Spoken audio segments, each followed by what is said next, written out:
Welcome to the Scene Podcast, a series of incy-wincy plays brought to you by Get Over It Productions. This week we bring you part 2 of Aberrations by Andrew Curtis. Caught between obligations to her old and pressures from her new relationships, with just a side of understaffed 12-hour NHS hospital shift thrown in for good measure, how long will it be before Joan completely flips her lid? And which poor souls will be standing in the firing line when she does? This episode contains strong language in a Scottish accent. This is part 2 of Aberrations by Andrew Curtis. Phone, yep. Keys. Bye, hon. Right, there's a bus at the end of the road. Stops right outside the slammer. I can hop off, make visiting, then get back on the bus and still easily be on time for the day shift. Mel doesn't need to know. I'm not doing anything wrong, am I? I still can't get to the bottom of it. 6 months for a wee bit of fraud. Some double accounting for a local community group. But they didn't need to lock her away, did they? And why wasn't I told? I haven't been to prison since training. And that was a men's prison though. Not as tough as you might think. Just felt sorry for them.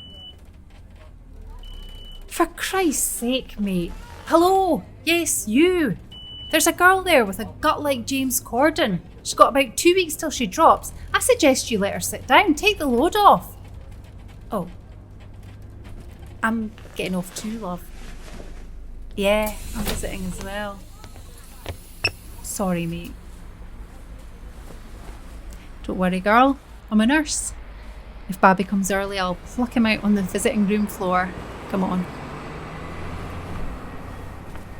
She left you up the duff, then got banged up, hey? Sorry. Your sister. I'm sure it was a mistake of hers, love. Just an aberration, you know? Me? Just popping in to see an old friend. As you do. So you see, Izzy, there's plenty of options. I've been reading about it online, researching. In America, there's these students who spend their time looking into old cases, overturning convictions of people on death row. Okay, bad example, but I can do this. It's not unlike what I do as a union rep. Don't laugh, I can do this. Women disproportionately get custodial sentences and they disproportionately get longer sentences. And gay women? Well, you can guess that story. Oh, but that's it, Izzy. Don't you see? I can fix this. Isn't that why you called? Shite, this is hard. No, it is. Of course none of that research will help if you're actually guilty. It was a local children's charity, for fuck's sake! Jesus Christ, Izzy!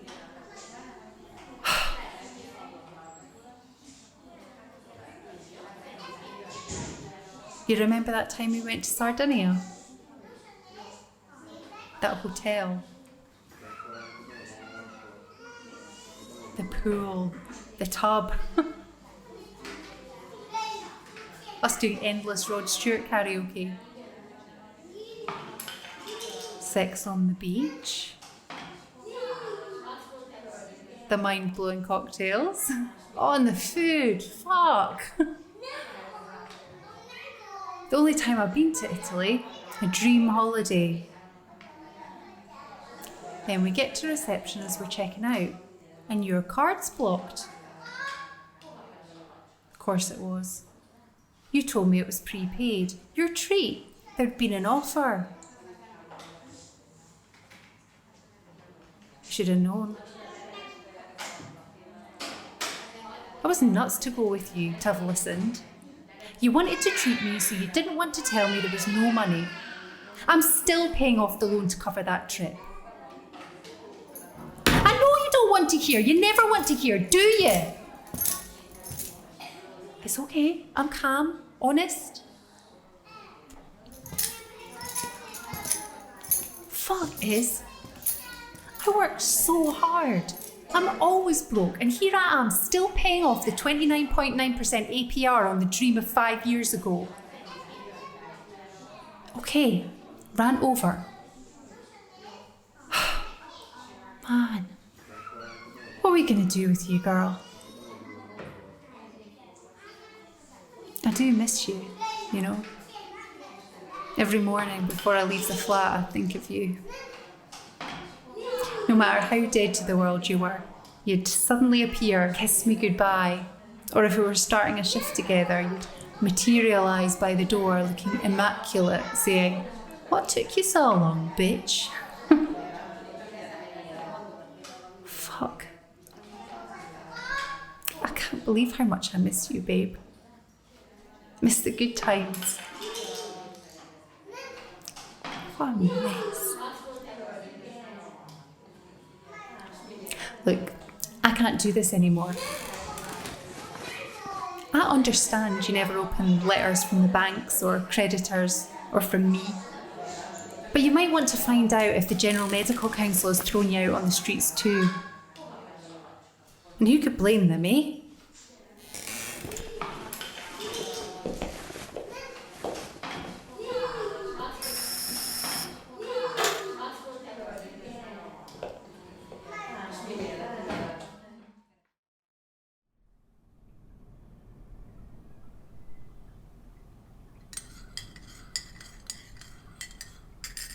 She had to bloody leave just when she'd learned how to tidy up after herself. Is visiting an ex in prison that criminal? Oh, you know what I mean. It's not exactly a night at the Ritz, is it? Fuck. This place is so empty. Didn't realise how much Mel had seeped into the walls. She's so funny.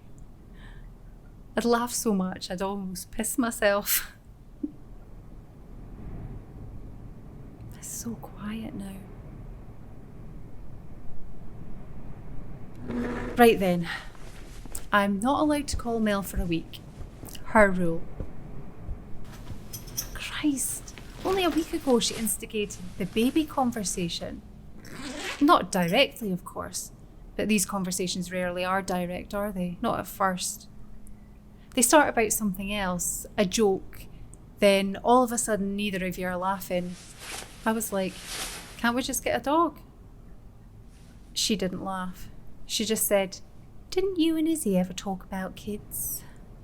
And I was like, yeah, just once. But we got a dog instead. So Mel asks what happened to the dog. And that's the funny thing, isn't it?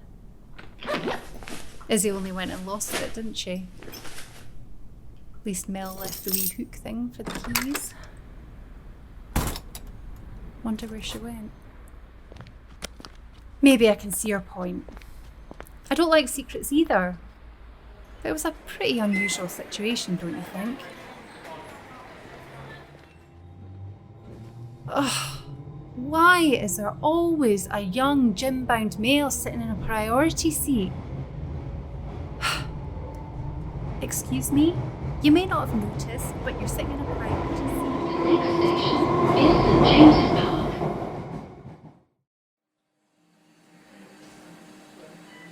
That was a fucking fab day, wasn't it?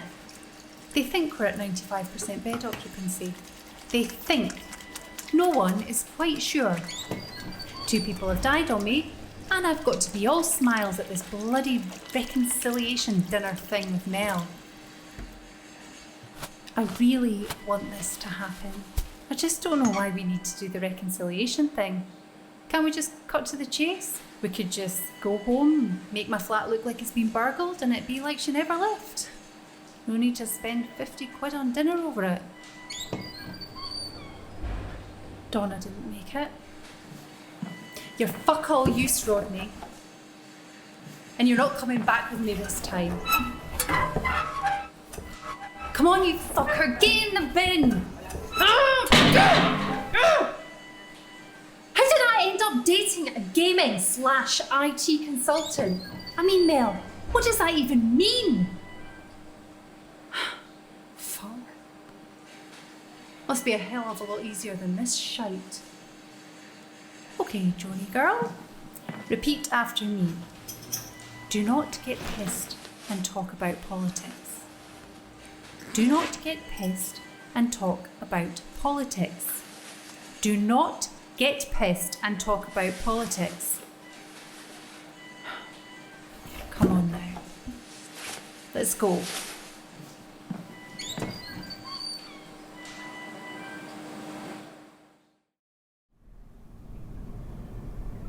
Note to self. Never talk politics when you're trying to get a girl into bed. Especially when you're pissed. Especially when you're asking them to move back in.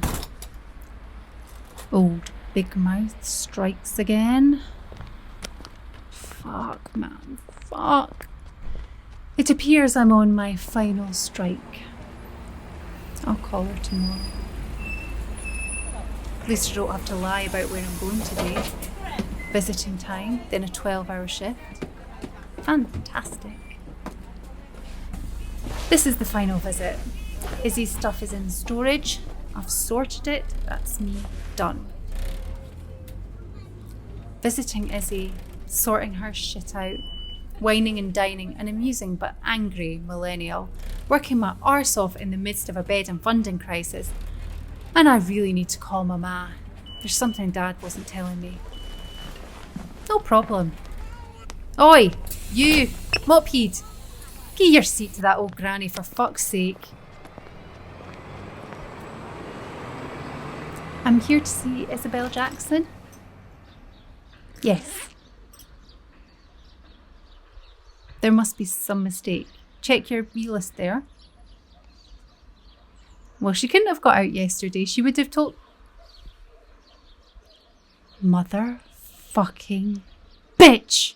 No, not you, officer. Shit, my bag. I can't believe she's done this to me. Fucking cow. She knew she was driving a wedge between me and Mel. Bitch. I'm not talking to you, all right? Stop. Hey, driver. My God. Late buses, filthy buses, buses with fried chicken stench. Trying to get to work on time, and just when you think you might make it after all, it's we're now changing drivers, or even worse, we're stopping here for a few minutes to regulate the service. I mean, in between my domestic difficulties, I've received the dreaded message. We're one of 4 hospitals in the country to reach 100% bed occupancy. I'm heading towards a disaster movie set, a war zone. And you know, I haven't had a pay rise in 8 years. 8 years. And when I say no pay rise, I mean I've actually had a pay cut. Tory bastards. A pay cut as my rent goes up every year. Although, thankfully, my landlord's long been in Spain and is so out of touch, he has no idea how London rents have shot up beyond reality. But no doubt, because of bloody Brexit, he'll return, sunburnt to a cinder, and wise up that the world's changed since 2005. Show me a nurse who owns their own place in London and I'll show you a fucking lottery winner. And then there's the bloody bees. Every day I think I've got to do something about the bees. I've got to save the fucking bees. Out of the corner of my eye, I see the petitions. Save the bees. You save the bees. It's the last chance. Tomorrow they'll all be gone. Yep. I just need to sign that online petition, then everything's fine. Just remember to fucking sign, Joan, yeah? And yes, Brexit, one of my favourite subjects. All of my talented, hard-working, amazing fellow immigrant nurses will depart to be replaced by who exactly? And endless briefings have started at work about a new virus in China. They say it might come to Europe, that it'll spread here. No one's sure yet, but what they do know is that if it does, it really will be the mother of all clusterfucks. Great! And just why are all the people in my life so freaking dependent? It's bad enough doing a 12-hour shift, then having to spoon feed the drips in my life. Sorting out Izzy's finances like she's an airhead trophy wife. I mean, what the fuck? Then I finally meet someone I'm head over heels with, and I've lost her because of the mad criminal ex. You! Yes, you fucking knucklehead. You're sat in a priority seat looking out the window when there's a pregnant woman, an old biddy with a walking stick, and, well, fuck knows what's wrong with him. All of them are standing. Why don't you show some respect, have some dignity, and stand the fuck up? And you people, I know it's difficult, but would it really hurt just to ask for what's due to you? And yous sitting there pretending you can't hear the deafening tone of a mad Scottish bitch voiced like a foghorn. You miserable collaborators. Could you at least try to help somebody for once? Stick your necks out. I mean, it's not like old Arnie here's armed, is it? Would it really be that difficult to collectively get him off his arse? No, it's always got to be some psychotic nurse who's got enough on her plate to right the world, doesn't it?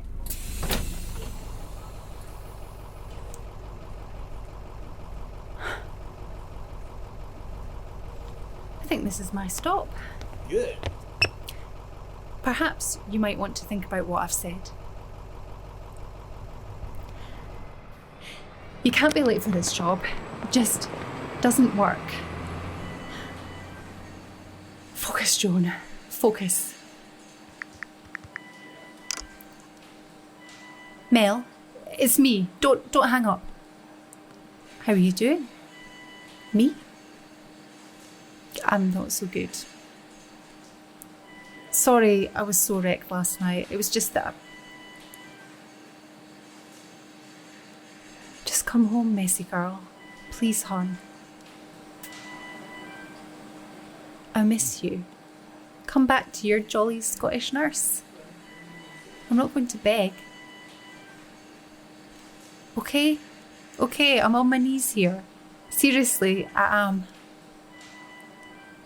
I'm here, I'm waiting. You're slightly aching, slightly mature, but definitely not geriatric.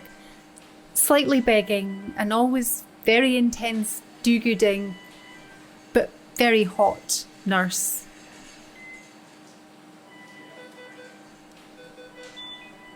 I've got to go. I know, but it's my job. Come home. Just come home, girl, okay?